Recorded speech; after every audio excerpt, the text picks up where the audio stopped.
నమస్కారం ఘంటారావానికి స్వాగతం. ముందుగా ప్రధాన అంశాలు. ఇరాన్ అణుశుద్ధి కర్మాగారంపై విరుచుకుపడ్డ అమెరికా, బంకర్ బస్టర్ బాంబులతో దాడులు.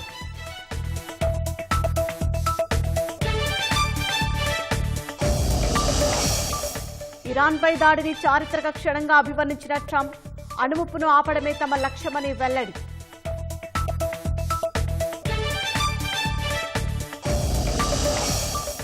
అమ్మటి రాంబాబుపై నల్లపాడు, గుంటూరు పిఎస్లో కేసులు. జగన్ పర్యటన వేళ నిషేధాజ్ఞలు ఉల్లంఘించారని అభియోగం.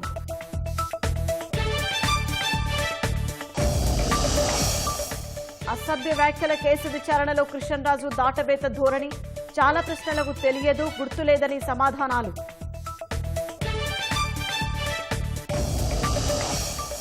కుక్కల దాడిలో 70 గొర్రెపిల్లలు మృతి. అనంతపురం జిల్లా కూడేరు మండలంలో ఘటన.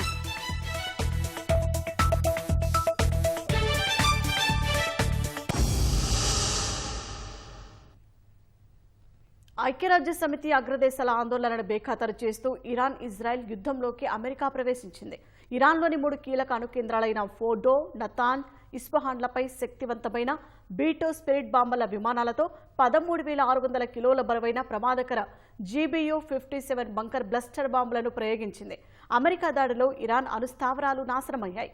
నిన్న రాత్రే అమెరికాలోని వైట్మన్ ఎయిర్ బేస్ నుంచి మరిన్ని B-2 స్పిరిట్లు, 8 KC-135 స్ట్రాటో ట్యాంకర్లు ఇండో పసిఫిక్లోని డియాగో గార్సియా దిశగా బయలుదేరి వెళ్లాయి.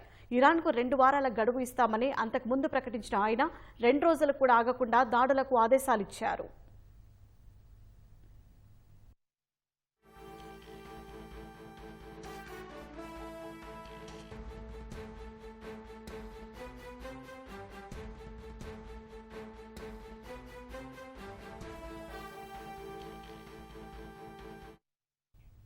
ఇరాన్పై దాడులు చేసినట్లు అమెరికా అధ్యక్షుడు డొనాల్డ్ ట్రంప్ స్వయంగా ప్రకటించారు. ఇరాన్ గగనతలం బయట నుంచే దాడులు చేసి తమ యుద్ధ విమానాలు సురక్షితంగా తిరిగి వచ్చినట్లు తెలిపారు. ప్రపంచంలో మరే మిలిటరీకి ఇది సాధ్యం కాదని, ఇప్పుడిక శాంతికి సమయమని ట్రంప్ పోస్ట్ చేశారు. నిఘా సంస్థల అంచనా ప్రకారం ఫోర్డో నాశనమైందని పేర్కొన్నారు. ఇజ్రాయెల్ వాయుసేనతో కలిసి దాడి చేసినట్లు అమెరికా అధ్యక్షుడు వెల్లడించారు. A short time ago, the U.S. military carried out massive precision strikes on the 3 key nuclear facilities in the Iranian regime: Fordo, Natanz, and Esfahan.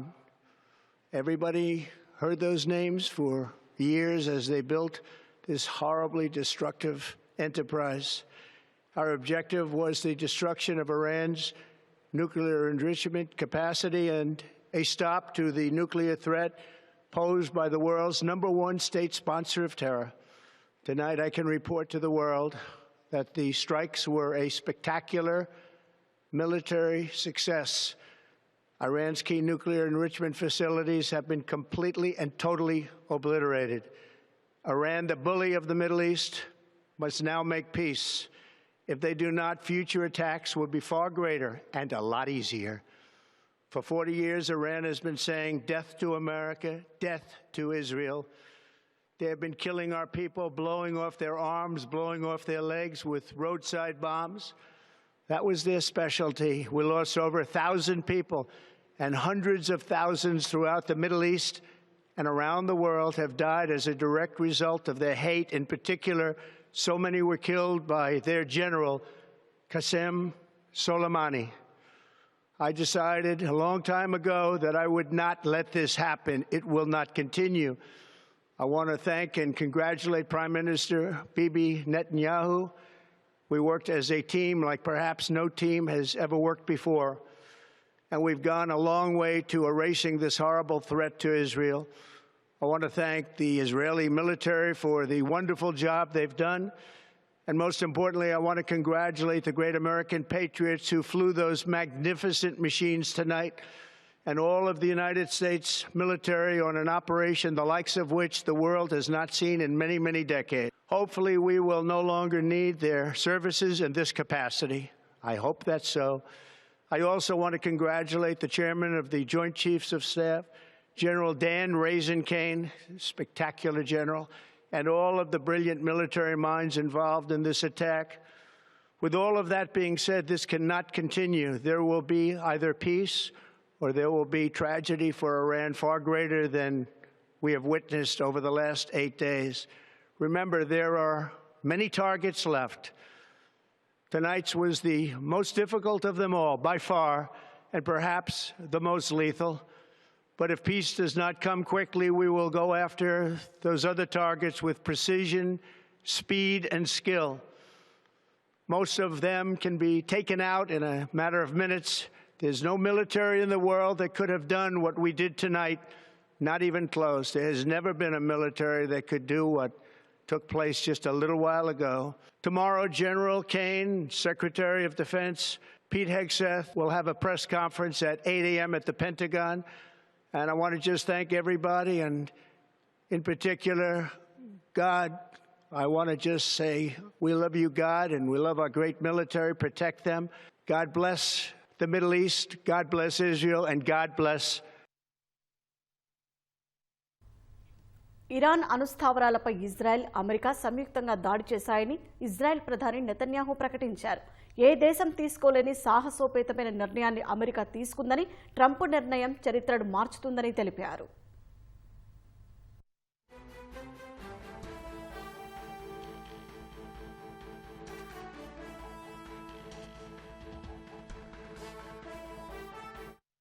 ఇరాన్పై America దాడి చేయడంపై ఐక్యరాజ్యసమితి తీవ్ర ఆందోళన వ్యక్తం చేసింది. అమెరికా దాడులు అంతర్జాతీయ శాంతి భద్రతలకు ముప్పు అని ఐరాస చీఫ్ ఆంటోనియో గుటెరెస్ వ్యాఖ్యానించారు. ఉద్రిక్తతల తగ్గింపునకు ఐరాస సభ్యదేశాలు కృషి చేయాలని పిలుపునిచ్చారు. ఐరాస చార్టర్ నియమాలను అన్ని సభ్యదేశాలు పాటించాలని అమెరికాను ఉద్దేశించి హితవు పలికారు. ఉద్రిక్తతల నివారణకు సైన్యం పరిష్కారం ఇవ్వదని, దౌత్యమే మంచి మార్గమని ఆంటోనియో గుటెరెస్ వివరించారు. అణు కేంద్రాలపై దాడి జరిగినట్లు ఇరాన్ ధృవీకరించింది. ఫోర్డో అణు కేంద్రం క్వామ్ నగరానికి అత్యంత సమీపంలో ఉందని, అక్కడి ప్రజలు పేలుళ్ల చప్పుళ్లు విన్నట్లు మీడియాకు ఇరాన్ అధికారులు తెలిపారు.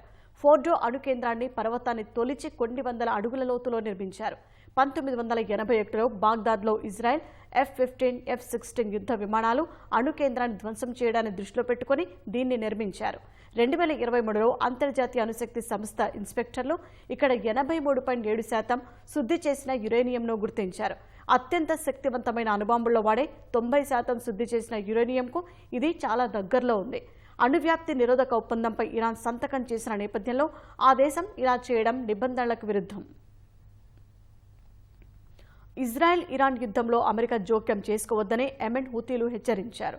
ఎర్ర సముద్రంలోని అమెరికా వాణిజ్య నౌకలను లక్ష్యంగా చేసుకుంటామని హూతీ రెబెల్స్ స్పష్టం చేశారు.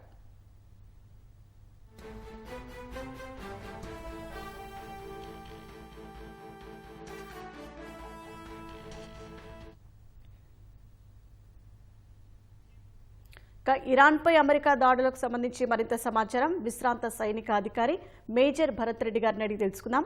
భరత్ రెడ్డి గారు, నమస్తే అండి. నమస్కారం అండి. సార్, ఈ పరిణామాన్ని ఎలా చూడొచ్చు అంటారు? సో ఐ థింక్ ఇది చాలా మంచి డెవలప్మెంట్ అండి, క్వైట్ ఫ్రాంక్లీ, బికాజ్ మీరు గత కొద్ది రోజులుగా చూస్తూ ఉంటారు, ఇరాన్ ఇజ్రాయెల్ రెండు కూడా తగ్గే అవకాశం లేకుండా పరస్పరంగా మిసైల్స్ క్షిపణులు దాడి చేసుకుంటూ వచ్చారు. అండ్ ఇరు దేశాలు కూడా, అంటే ఇజ్రాయెల్ తన ఎగ్జిస్టెన్స్ కోసం, అంటే అస్తిత్వం కోసం పోరాడుతోంది ఇక్కడ, అండ్ ఇరాన్ తన ఐడెంటిటీ కోసం పోరాడుతుంది, తన ఉనికి కోసం పోరాడుతుంది. కాబట్టి ఏ దేశం కూడా తగ్గే ఆస్కారం మనకు గత కొద్ది రోజులుగా కనిపించలేదు. అయితే ఈ తర్వాత నెక్స్ట్ లెవెల్లో మీరు ఒక స్టేట్మెంట్ చూస్తుంటే, ఇరాన్ చేసిన స్టేట్మెంట్ ఏంటంటే, ఒకవేళ ఇజ్రాయెల్ తమ దాడులను ఆపేస్తే మేము కూడా ఆపుతాము అని వాళ్ళు చాలా క్లియర్ గా అన్నారు. అండ్ దీనికి తోడుగా ఇజ్రాయెల్ ఇచ్చిన స్టేట్మెంట్ మీరు గమనించి ఉంటే, ఇరాన్ యొక్క న్యూక్లియర్ కేపబిలిటీ ఏదైతే ఉందో అది తక్కువయ్యేంత వరకు మేము దాడులను ఆపము అని వాళ్ళు ఇచ్చారు. అండ్ ఈ రెండు దేశాలు ఇలా స్టేల్మేట్ గా ఉన్న పథంలో ఇవాళ యుఎస్ఏ ఏం చేసిందంటే, తమ బాంబులను యూజ్ చేసి ఇరాన్ యొక్క న్యూక్లియర్ కేపబిలిటీని వాళ్ళు అటాక్ చేయడం జరిగింది. దీని తర్వాత నెక్స్ట్ జరిగేది మోస్ట్ లైక్లీ ఏమై ఉంటుంది నా రీడింగ్ లో అంటే, ఇప్పుడు అమెరికా ఒక స్టేట్మెంట్ ఇస్తుంది, ఇరాన్ యొక్క న్యూక్లియర్ కేపబిలిటీ, ఎన్రిచ్మెంట్ కేపబిలిటీస్ ఏవైతే ఉన్నాయో మేము మా దాడిలో దీన్ని నాశనం చేశాము అని. అండ్ ఇంతకుముందు మీరు అన్నారు ఇరాన్ కూడా ఈ న్యూస్ ని ధృవీకరించింది అని. So now what US will do is Israel కి చెప్తుంది, మీ ప్రాబ్లం ఇరాన్ లో యురేనియం కదా, దాన్ని మేము ఇప్పుడు ఫినిష్ చేశాం కదా, ఇక మీరు మీ దాడులను ఆపండి అని ఒక కాల్ వస్తుంది ఇజ్రాయెల్ కి. సో ఇజ్రాయెల్ ఒకవేళ దీన్ని ఒప్పుకొని, ఈ అమెరికా దాడులను ఒప్పుకొని దాడులను ఆపేస్తే, తమ దాడులను ఆపేస్తే, ఇరాన్ కూడా తమ దాడులను ఆపేసి నెగోషియేషన్ టేబుల్ మీదకి ఒక డీల్ కోసం వచ్చే సంభావన చాలా ఎక్కువగా కనిపిస్తోంది. Right. So let us not look at Houthis are China and all వాళ్ళని ఇప్పుడు పక్కన పెట్టేస్తే ఇది చాలా మంచి డెవలప్మెంట్. అండ్ ఐ థింక్ ఇది ఇరాన్, ఇజ్రాయెల్ రెండు కూడా తమ పరస్పర దాడులను తగ్గించుకునే వీలు కలిగే ఒక ప్లాట్ఫామ్ కలిగిందని మనం చాలా క్లియర్ గా చెప్పొచ్చండి. అయితే భరత్ రెడ్డి గారు, కీలకమైన ఇరాన్ అణుస్థావరాలను అమెరికా పూర్తిగా ధ్వంసం చేసింది. అయితే ఈ ధ్వంసం చేసిన అణు కేంద్రాల ప్రత్యేకత ఏంటి?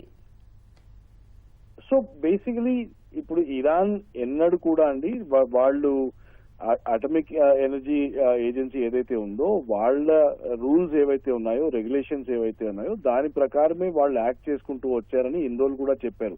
అండ్ వాళ్ళు ఎన్రిచ్మెంట్ ఏదైతే 3.27% వాళ్ళు చేస్తున్నారో అది కూడా ఏదైతే ఈ రెజీమ్ ఉందో ఆ రెజీమ్ యొక్క లిమిట్స్ లోనే ఉంది. They are inbound. So Iran has basically 2-3 enrichment sites ఎక్కడైతే వాళ్ళు యురేనియం 236 తీసుకొచ్చి దాన్ని ఎన్రిచ్ చేసి దాన్ని వెపన్స్ గ్రేడ్, అంటే let us not call it weapons grade, దాన్ని ఈవెన్ ఫర్ పీస్ఫుల్ పర్పసెస్ కి యూజ్ చేయడానికి కూడా ఎన్రిచ్మెంట్ సోర్సెస్ ఏవైతే ఉన్నాయో అలాంటి స్థావరాలు ఏవైతే ఉన్నాయో, ఇన్స్టలేషన్స్ ఏవైతే ఉన్నాయో వాటిని మనం యుఎస్ఏ ఈ దాడుల ద్వారా ధ్వంసం చేయగలిగింది. సో బేసికలీ ఇరాన్ యొక్క ఎన్రిచ్మెంట్ కేపబిలిటీ, అంటే బాంబు తయారు చేయడానికి ఎంతనైతే వాళ్ళకి మెటీరియల్ కావాలో ఆ మెటీరియల్ ఇప్పుడు వాళ్ళు ఒక 15 సంవత్సరాలు వెనక్కి వెళ్ళిపోయినట్టు మనం దీన్ని అజ్యూమ్ చేయొచ్చండి. అయితే భరత్ రెడ్డి గారు, ఇరాన్ పై అమెరికా దాడి చేసిన నేపథ్యంలో మిగతా ముస్లిం దేశాలు ఎలా స్పందించవచ్చంటారు? No, so I think America already అమెరికాకు తెలుసు. I mean let us go back 800 years, right? 800 ఏళ్ల చరిత్రలోకి మనం వెళితే ఆ రోజు కూడా ఫైనాన్షియల్ కన్సిడరేషన్స్ సెంట్రిక్ గా ఉన్నా కానీ దేశాలు మాత్రం రిలీజియన్ ని కేంద్రీకరణ చేసుకొని సమీకరణం చేసుకోవడం జరిగింది. That is what we call as crusades. So western nations మొత్తం క్రిస్టియానిటీని బేస్ చేసుకొని, మిడిల్ ఈస్ట్ నేషన్స్ మొత్తం ఇస్లాం ని కేంద్రీకరించుకొని ఒకరికొకరు కొట్లాడుకోవడం జరిగింది. అండ్ అది ఇవాళ కూడా నిజమయ్యే సంభావన చాలా చాలా ఎక్కువ. అంటే అమెరికా ఒకవేళ ఇరాన్ ని ప్రత్యక్షంగా దాడి చేస్తే ముస్లిం నేషన్స్ అన్ని కూడా, అది అంటే సౌదీ అరేబియా కానివ్వండి, యెమెన్ కానివ్వండి, ఖతర్ కానివ్వండి, ఇరాక్ కానివ్వండి, తుర్కీ కానివ్వండి, జార్డన్ కానివ్వండి, ఈ దేశాలన్నీ కూడా సంఘటితమయ్యే ఛాన్స్ చాలా ఎక్కువ ఉంది. కాబట్టి అమెరికా ఈ సిచ్యువేషన్ ని కంట్రోల్ చేసి డీఎస్కలేట్ చేయడానికి సమాయత్తం అవుతోంది. ఎందుకంటే ఏ రోజైతే మీకు ముస్లిం నేషన్స్ అన్ని ఒక కేంద్రీకరించి మీకు అవి యునైట్ అయితే మాత్రం మీకు ఇమ్మీడియట్ గా జరిగే ramifications are very very high, in the sense that మీకు గల్ఫ్ ఆఫ్ పర్షియా ఉంది, స్ట్రైట్ ఆఫ్ హార్ముజ్ ఉంది, ఆల్మోస్ట్ 30% గ్లోబల్ చమురు అక్కడి నుంచి వస్తుంది, అది ఆగిపోయే పరిస్థితి వస్తుంది. సో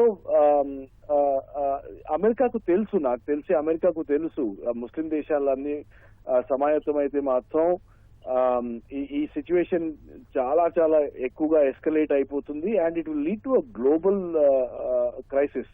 అండ్ అందుకోసమే డీఎస్కలేట్ చేయడానికే ఇప్పుడు అమెరికా దిగి ప్రత్యక్షంగా ఈ యాక్షన్ చేసుకోవడం జరిగింది. అండ్ మీరు ఇంకోటి నోటీస్ చేసి ఉంటే ఇరాన్ ని దాడి చేయడానికి వాళ్ళు వేరే ఏ మిడిల్ ఈస్ట్ దేశం ఎక్కడైతే అమెరికన్ స్థావరాలు ఉన్నాయో వాటిని యూజ్ చేయలేదు. అంటే వీళ్ళకి సౌదీ అరేబియాలో స్థావరాలు ఉన్నాయి అమెరికాకి, రైట్, ఇరాక్ లో ఉన్నాయి, తుర్కీలో ఉన్నాయి. But they didn't use any one of these places.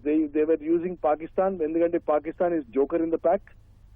Pakistan అంటే ఎవరికి మిడిల్ ఈస్ట్ దేశాల్లో పాకిస్తాన్ మీద ఎవరికి రెస్పెక్ట్ లేదు కాబట్టి డిగోగాషి ఐలాండ్స్ ని కానివ్వండి లేకపోతే పాకిస్తాన్ ని మాత్రమే స్థావరంగా ఎంచుకొని వాళ్ళు ఈ దాడి చేయడం జరిగింది. So US is right now trying to de-escalate the entire situation. Yeah.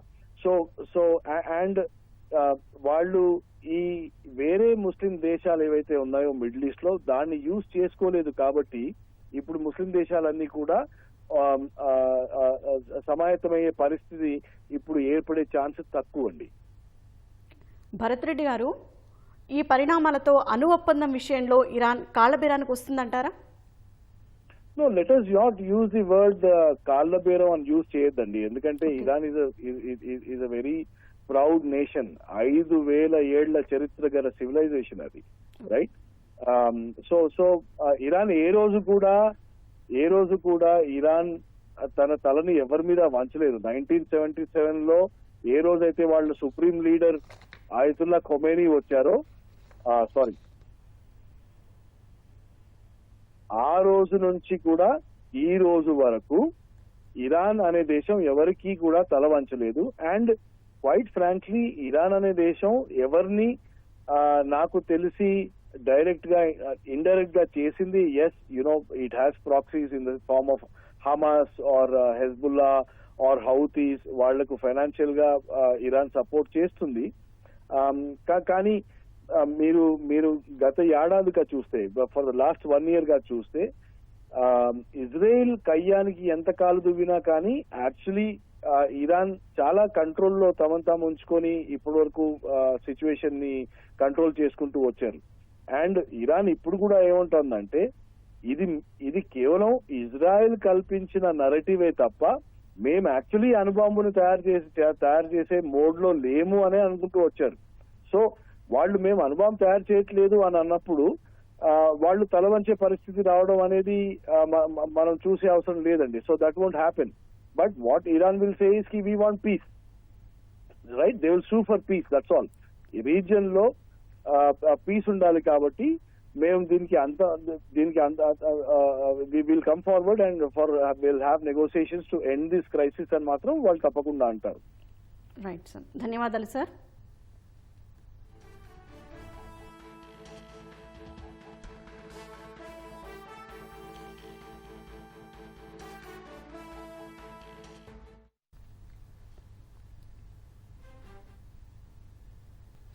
ఇరాన్పై America దాడులకు సంబంధించి మరింత సమాచారం విశ్రాంత స్క్వాడ్రన్ లీడర్ మాధవపెద్ది కాళిదాస్ గారిని అడిగి తెలుసుకుందాం.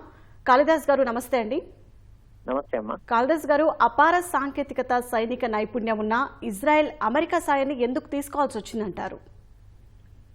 అమ్మా, పెద్ద యుద్ధాలు అవి అయినప్పుడు ఇజ్రాయెల్ కి ఎక్కడ తన సొంత రీసెర్చ్ అండ్ డెవలప్ కొంచెం తక్కువగా ఉంటుంది, చిన్న దేశం ఎకనామికల్ గా. అందుకని చారిత్రాత్మకంగా అసలు ఇజ్రాయెల్ ని క్రియేట్ చేసింది ప్రధానంగా అమెరికా, బ్రిటన్, ఇతర దేశాలు. ఎందుకంటే వాళ్ళ ఒరిజినల్ ప్లేస్ నుంచి 400-500 సంవత్సరాలు ప్రపంచవ్యాప్తంగా వాళ్ళు పారిపోయారు. వాళ్ళ మీద అనేక అత్యాచారాలు, కష్టాలు జరిగాయి. కొన్ని లక్షల మంది యూదులు చనిపోయారు. అందుకని చారిత్రాత్మకంగా ఒక రకంగా ఇది ఇజ్రాయిల్ అనేది అమెరికా పురిటి బిడ్డ. సో అటు ఇటు ఏది అయినా సరే మంచి చెడు ఇజ్రాయెల్ కి అమెరికా మద్దతు అన్నది 100% ఉంటుంది. ఇది ఒకటి. ఇప్పుడు జరుగుతున్నటువంటి ఈ నేపథ్యంలో ఇరాన్ గనక అణుబాంబు తయారు చేస్తే అది ఖచ్చితంగా ముందు ఇజ్రాయెల్ మీద పడే అవకాశమే చాలా ఎక్కువగా ఉంటుంది. ప్రపంచంలో ఎవరు గ్యారెంటీ ఇవ్వలేరు. ఒకవేళ ఇరాన్ అణుబాంబును తయారు చేస్తే అది ఇజ్రాయిల్ మీద పడదు అన్న గ్యారెంటీ ఎవరూ ఇవ్వలేరు. డైరెక్ట్ గా ఇవ్వకపోవచ్చు, వయా హూతీ, యెమెన్ లో ఉన్నటువంటి హూతీ తిరుగుబాటుదారులు, తీవ్రవాదులు, హమాస్ అండ్ హిజ్బుల్లా. అయితే హమాస్, హిజ్బుల్లా ఒక టెర్రరిస్ట్ ఆర్గనైజేషనే కానీ ఆటం బాంబ్ ని తయారు చేసి ఇజ్రాయెల్ మీద ప్రయోగించేంత సీన్ లేదు అక్కడ. సో అందుకని ఈ ప్రాక్సీస్ ద్వారా ఇజ్రాయిల్ మీదకి పడే అవకాశం ఉంది. ఇది ఒకటి. కానీ ఇరాన్ తయారు చేసేటువంటి అణుబాంబు అమెరికా మీద కూడా ప్రయోగింపబడుతుందా రేపు భవిష్యత్తులో చెప్పలేం. అందుకని మేము ఎటువంటి ఛాన్స్ తీసుకోము అన్న కాంబినేషన్ లో అమెరికా అన్యాపదేశంగా చెబుతోంది. సో దానిని ఆధారం చేసుకుని నిన్న రాత్రి వాళ్ళ పొద్దున అమెరికా ఇరాన్ వైపు మీద దాడి చేస్తోంది. అయితే అసలు ఉద్దేశం ఏమై ఉంటుందంటే అమ్మా, ఎలాగైనా ఇరాన్ మెడలు వంచి ఇదిగో మా శక్తి ఇది, దీన్ని ఆధారం చేసుకొని నిన్ను నాశనం చేయగలము, నువ్వు టర్మ్స్ అండ్ కండిషన్స్ కి రా. ఏమి టర్మ్స్ అండ్ కండిషన్స్ ఉంటాయి అన్నది లేటర్ వస్తుంది. ఇప్పుడున్న పరిస్థితి అది. అయితే కాళిదాస్ గారు, అమెరికా అణుస్థావరాలను ధ్వంసం చేయడం వల్ల ఇరాన్ యుద్ధానికి ముగింపు పలకాల్సిన పరిస్థితికి వస్తుందంటారా? కేవలం అణుస్థావరాలే కాదు, ఇతర మిలిటరీ టార్గెట్స్, మిసైల్స్ దాచి ఉంచిన బంకర్స్, మొబైల్ లాంచర్స్. ముందు అమెరికా పద్ధతి ఏంటంటేనండి, తన దగ్గర ఉన్నటువంటి అపారమైన సైనిక బలము, టెక్నాలజీతో కలిపి ఎవరైతే తన మాట వినరు, శత్రువులుగా వాళ్ళు ప్రకటించుకుంటారో ముందు ఒక తీవ్రమైన దెబ్బ కొట్టి ఇదిగో మా శక్తి ఇది ఇంకా కొనసాగిస్తాము అన్నటువంటి పరిస్థితి కల్పించి మీరు చర్చలకు రండి అని చెప్తారు. అయితే గతంలో ఒక 3-4 వారాల నుంచి అమెరికా హెచ్చరిస్తూనే ఉన్నది, మీరు చర్చలకు రండి, మీ అణు కార్యక్రమాన్ని పర్యవేక్షిస్తాము, దాని మీద పరిమితులు విధిస్తాం, కండిషన్స్ ఏమిటో చెప్పలేదు. కానీ ఇరాన్ లక్ష్య పెట్టలేదు. కనుక ఈ రోజున దాదాపుగా చెప్పినంత పని అమెరికా చేసింది. అయితే తాజా పరిణామం చూస్తే ఇజ్రాయెల్పై ఇరాన్ క్షిపణులతో దాడికి దిగుతోంది. జెరూసలంలో కూడా పేలుడు సంభవించినట్లు తెలుస్తోంది. అవునమ్మా, ఇప్పుడు ఇద్దరు రెండు వైపుల నుంచి తీవ్రతరం చేస్తున్నారు. ఒక రకంగా మహాభారతంలో ఉత్తర గోగ్రహణం దక్షిణ గోగ్రహణం కాంబినేషన్ లో ఇరాన్ అటాక్ చేస్తున్నారు. సో ప్రధాన లక్ష్యం ఒకటే, ఎట్టి పరిస్థితుల్లో అమెరికా కానీ ఇజ్రాయెల్ కానీ ఛాన్స్ తీసుకో. ఏది మొదటి లెక్క వేసుకుంటే భవిష్యత్తులో ఇరాన్ నుంచి అణుశక్తి ఆర్ అణుబాంబులు సెంట్రిఫ్యూజ్ అయిన తర్వాత ఇతర తీవ్రవాద దేశాలకి వెళ్ళకూడదన్నది ఒక ప్రధానమైన లక్ష్యం. రెండవది, ఇరాన్ లో కూడా అడుగు పెడితే ఆయిల్ క్షేత్రాల పైన ఎక్కడైనా పార్ట్నర్షిప్ ఆధిపత్యమో కనుక దొరికితే దాన్ని కూడా అడ్వాంటేజ్ గా తీసుకుందామని అమెరికా చూస్తోంది. అమెరికా ఊరికినే ఏది చేయదమ్మా, ఎక్కడో వెనకాల ఖచ్చితంగా ఒక వ్యాపార లాభం ఉంటుంది. అమెరికా పద్ధతే అంతా. సో ఆ రకంగా ఇరాన్ మెడలు వంచి మోకాళ్ళ మీద నించోపెట్టాల్సిన పరిస్థితి మాకున్నది, మా ధర్మం మాకున్నది, అవసరం ఉన్నది. ముఖ్యంగా ఇజ్రాయెల్ కంటే ఉన్నది అందరికీ తెలిసింది. చారిత్రాత్మక ఒప్పందం, చారిత్రాత్మక ఏమీ లేవు. వాళ్ళకి వీళ్ళకి పక్కలో బల్లాలు శత్రువులే. అందుకని ఈ రోజు అమెరికా ఇరాన్ ని కూడా, ఎందుకంటే ఆర్థికంగా ఇరాన్ బాగుంది, విపరీతమైన చమురు నిక్షేపాలు ఉన్నాయి, ప్లస్ చాలా విస్తృతంగా అణు కార్యక్రమాన్ని చేసింది, బాంబ్స్ రెడీగా ఉన్నాయి. అయితే ఇక్కడ ఒక నిజాయితీ ప్రశ్న తలెత్తుతుంది. ఇదే పద్ధతి పాకిస్తాన్ లో కూడా ఉన్నది. వాళ్ళ దగ్గర అణు కార్యక్రమం మొదలైంది, వాళ్ళ దగ్గర అటామిక్ వార్ హెడ్స్ వచ్చాయి, కానీ పాకిస్తాన్ ఎప్పుడు అటాక్ చేయలేదు అమెరికా. ఇక్కడ డెఫినెట్ గా ఇరాన్ ని చేస్తోంది అంటే ఎక్కడో ఒక డెఫినెట్ గా దురుద్దేశం కూడా ఉంటుంది. కేవలము ఇరాన్ ద్వారా మా మీద కూడా అణుబాంబు భవిష్యత్తులో పడుతుంది, ఇజ్రాయెల్ ఆ మాట అంటోంది అంటే చాలా వరకు నిజం. కానీ అమెరికా ఆ మాట అంటోందంటే ఆశ్చర్యం. అయితే కాళిదాస్ గారు, ఇరాన్ పై అమెరికా దాడి చేసిన నేపథ్యంలో మిగతా ముస్లిం దేశాలు ఎలా స్పందించవచ్చు అంటారు? ఇప్పుడే ఎవరు మాట్లాడటలేదు. బట్ ఒకవేళ మిగతా ముస్లిం దేశాలు స్పందించి ఇరాన్ అమెరికా మీద టీకాలోతూ కోపంలో ఉన్న దేశాలు ఉన్నాయి, అవి ఇరాన్ కి మద్దతు పలికి, అవే కాకుండా ఆల్రెడీ యెమెన్ ప్రకటించింది అనుకుంటాను, అమెరికా నావికా దళాన్ని నౌకల్ని వదలము రెడ్ సీలోంచి వచ్చే వాళ్ళని. సో ఆల్రెడీ యెమెన్ ప్రకటించిందని అనుకుంటున్నాను. బట్ మిగతా దేశాలు కూడా మెల్లగా ఇరాన్ వైపు మొగ్గు చూపి, అతి ముఖ్యంగా చైనా, రష్యా కూడా రంగంలోకి దిగితే డెఫినెట్ గా ప్రపంచ యుద్ధానికి దారి తీస్తుంది. ఆ సంగతి అమెరికాకు తెలుసు. అందుకని అక్కడ దాకా పోనివ్వకుండా వీళ్ళందరూ చేస్తోంది ఏంటంటే, ఈ కేసులో ఒక్క అణుస్థావరం కూడా మిగలకుండా ప్రతి అణుస్థావరం 100% దాదాపుగా విధ్వంసం సృష్టించిన తర్వాతే మంచి చెడు మాట్లాడుకుందాం అన్న ప్లాన్ లో ఉన్నారు. ఎందుకంటే ఎక్కడొక్కడ ప్రపంచ దేశాలు ఇన్వాల్వ్ అవుతాయి, ముఖ్యంగా భారత్ లాంటి శక్తి దేశం, అందరికీ కావాల్సినటువంటి మిత్రులం మనము. సో ఇవన్నీ మధ్యవర్తిత్వానికి వస్తాయి. వచ్చే లోపల ఏకపక్షంగా ఉన్నది ఏది డిఫెన్స్ అంతా నాశనం అయిపోయింది, ఇజ్రాయెల్ నాశనం చేసేసింది. కనుక ఆ సిచ్యువేషన్, ఆ పరిస్థితి వచ్చే లోపల, వచ్చే 4 రోజుల 3 రోజుల 5 రోజుల లోపల ఎంతవరకు వీలైతే అంతవరకు అణు కేంద్రాలని, వీలైతే ఇతర మిలిటరీ స్థావరాలని, మిజైల్ లాంచర్స్ ని, మిజైల్స్ దాచినటువంటి బంకర్స్ ని. ఎందుకు అమెరికా దిగిందంటే ఒకటే ప్రస్ఫుటమైన కారణం, ఆకాశం నుంచి భూమిలోకి బయటపడే కేంద్రాలన్నింటినీ అవలీలగా ఇజ్రాయిల్ ఛేదిస్తుంది. కానీ భూగర్భం అడుగునున్నటువంటి 100 అడుగులు ఉన్నటువంటి బంకర్స్ లోపల ఉన్నటువంటి అణు కేంద్రాలు కానీ ఇతర మిలిటరీ టార్గెట్స్ ని దెబ్బతీయాలంటే కేవలం అమెరికా దగ్గరున్న B2 GBU-57, B2 అన్నది బాంబరు, స్టెల్త్ బాంబరు, GBU-57 అన్నది బంకర్ బస్టర్ బాంబు. ఈజీగా 60-70 మీటర్ల వరకు వెళ్లి నాశనం చేయగలదు. నెక్స్ట్ స్టెప్ ఏముంటుంది అంటే బ్యాటిల్ డ్యామేజ్ అసెస్మెంట్ అని ఉంటుంది, BDA అంటారు. సాటిలైట్స్ ద్వారా, ఇతర ఇంటెలిజెన్స్ ద్వారా గుర్తించి ఇంకా ఎంత మేరకు టార్గెట్, వాళ్ళు పెట్టుకున్న టార్గెట్ మిగిలి ఉన్నాయి, ఈ బంకర్ బస్టర్స్ బాంబు ఎంత వరకు విధ్వంసాన్ని సృష్టించాయి, ఇంకా మిగిలి ఉన్నది ఏమన్నా ఉంటే అవి కూడా ప్రయోగిస్తారు. ప్రస్తుతం ఒక భయంకరమైన నిప్పుల కొలిమిలో ఉన్నది పరిస్థితి అక్కడ. ఈ ఉద్రిక్తాలు చల్లబారి చాలా తొందరగా పరిష్కారానికి వస్తే అందరికీ, ప్రపంచ దేశాలకు కూడా బాగుంటుంది. రైట్ సార్, ధన్యవాదాలు సార్.